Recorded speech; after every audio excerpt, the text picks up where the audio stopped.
Milk. How many bodybuilders will actually drink milk?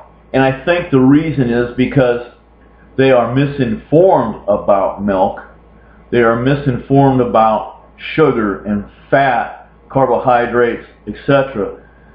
If you take the protein in milk and break it down, you have two types of protein. You have casein and whey. Yes, whey is already present in raw milk. We are told that whey is the byproduct of the production of cheese, but that's not, I mean, it's true, but it's not true. It's already there in the raw milk to start with. Okay? So, whey is quickly absorbed. It's a fast-acting protein, but is that the best protein available, say, to a bodybuilder? Now, the casein protein in milk is a slow digesting and a slow acting protein, and that to me is preferable to a fast acting protein. Now what's great about this is, since it is a slow acting protein, it slows down the absorption of the whey, that fast acting protein. Okay, so now we've got a natural form of whey, not some processed powder that's chemically treated and heated to a very, very high temperature, to the point where our bodies can't even recognize it as food. We've got natural whey that's being acted upon by the slow-acting protein casein. Now we have the best of both worlds. Now the biggest reason that people stay away from milk, bodybuilders stay away from milk, is the fat. And the fact of the matter is, if you want to build muscle, you want to drink whole milk. You want more fat. You want all the fat you can get, because fat slows down the digestion of the protein. And you've got to remember, it's not necessarily fat that makes you fat. It's an excess in calories that makes you fat. Let's take a look at the profile of 1 cup of whole milk. Now I'm going to have to read this. I don't remember all this, so I'm going to have to read off this list. But you've got 8 grams of protein in 1 cup of milk. 80% of that protein is casein, and 20% is natural whey. Now, you've got 13 grams of carbohydrates, lactose. And they call that milk sugar. And people say, oh, there's too much sugar in milk. Think of it as carbohydrates. Okay, then you won't freak out. Okay, now you've got 8 grams of fat.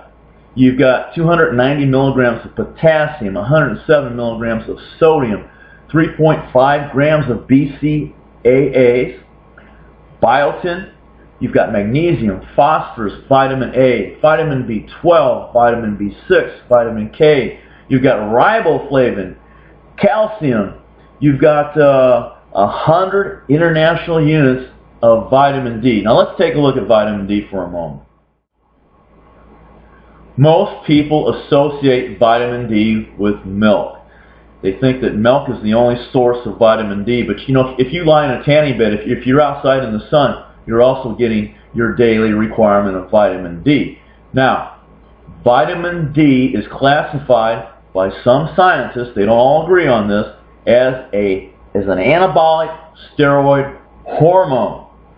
And I know there's a big controversy, so you guys don't need to send me a bunch of emails, but anyway, if you drink a quart of whole milk post-workout, you're getting 2/3 of your daily requirement of vitamin D.